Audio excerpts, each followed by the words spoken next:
কাউকে ভালোবাসলে এতটাই ভালোবাসো যেন সে কষ্ট পেলে প্রথমেই তোমাকে খোঁজে। রাতের পর যেমন দিন আসে, ঠিক তেমনি করেই একদিন কষ্টের পর সুখ আসবে। অতিরিক্ত চিন্তা বাদ দাও, যা তকদিরে আছে তাই হবে। ভালো আছি বলে মুচকি হাসি দিন। যে তোমার অনুভূতি বোঝে না তার কাছে অভিযোগ করাটা বেকার। যে মানুষ অন্যের কথা ভেবে স্বার্থপরের মতো শুধু নিজের চাওয়া পাওয়াগুলোকে প্রাধান্য দেয়, সে আর যাই হোক কারো ভালোবাসার মানুষ হওয়ার উপযুক্ত না। পৃথিবীতে এত মানুষের মাঝে শুধু একজনকেই ভালোবেসেছি, তাকে না পেলে অভিযোগ তো থাকবেই। তাকে কষ্ট দিও না, যাকে কষ্ট দিলে তার থেকে বেশি কষ্ট তোমার হয়। মানুষের যখন অনেক মানুষ হয়ে যায় তখন তারা পুরনো মানুষদের আগের মতো গুরুত্ব দেয় না। যে নারী তার স্বামীর রাগের সময় ঝগড়া না করে চুপ থাকে, সেই নারী দুর্বল নয়, বরং জ্ঞানী ও বুদ্ধিমতী। কত মানুষ মুখের ওপর কত কিছু বলে, অথচ আমি চোখের দিকে তাকিয়ে ভাবি যে মানুষটা কষ্ট পাবে না তো। কেউ জীবনে এসে মাঝপথে চলে যাওয়ার চাইতে না আসাটাই বোধহয় ভালো। সময় চলে যায় না, আমরাই চলে যাই। নিজের বলে ভাবছ যাকে, সে কি আসলে নিজের হয়?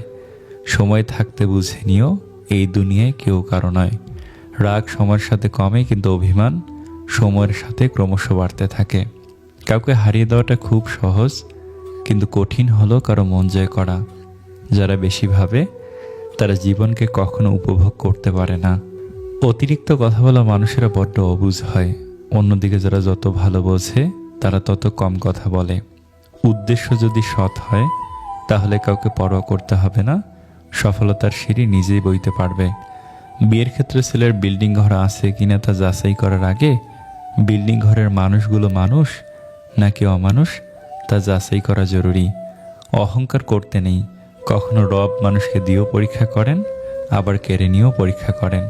সম্পর্ক, ভালোবাসা, বন্ধুত্ব সব জায়গাতেই পাওয়া যায়, তবে সেগুলো সেখানেই টিকে থাকে যেখানে এগুলো মর্যাদা পায়। উকিল চায় আপনি ঝামেলায় পড়ুন, ডাক্তার চায় আপনি অসুখে পড়ুন, পুলিশ চায় আপনি বেআইনি কাজ করুন, ইলেকট্রিশিয়ান চায় আপনার বাড়ির ওয়ারিং জ্বলে যাক, বাড়িওয়ালা চায় আপনি যেন জীবনে বাড়ি করতে না পারেন, মুচি চায় আপনার নতুন জুতো ছিঁড়ে যাক, ব্যাংকার চায় আপনি টাকা লোন নিয়ে ঋণগ্রস্ত হন।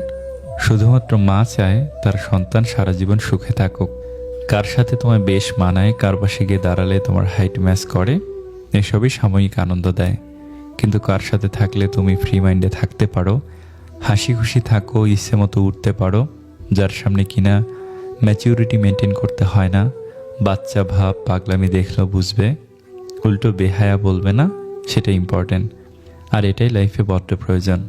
কাউকে কখনো খুব বেশি আপন ভাবা ঠিক না, কারণ আপন মানুষগুলো একসময় কষ্টের কারণ হয়ে দাঁড়ায়। বিয়ের পর স্বামী স্ত্রীর মধ্যে ত্রুটিযুক্ত অতীত নিয়ে ঘাটাঘাটি করাকে বুদ্ধিমান বোঝায় না।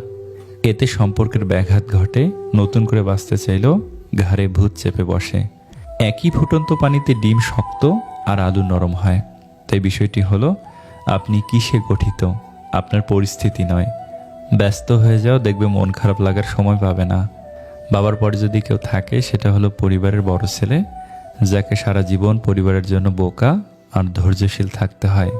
পৃথিবীতে বেশি আবেগী মানুষগুলো বেশি কষ্ট পায়। মুখে যাদের মধু ঝরে, পিঠে তারাই ছুরি মারে।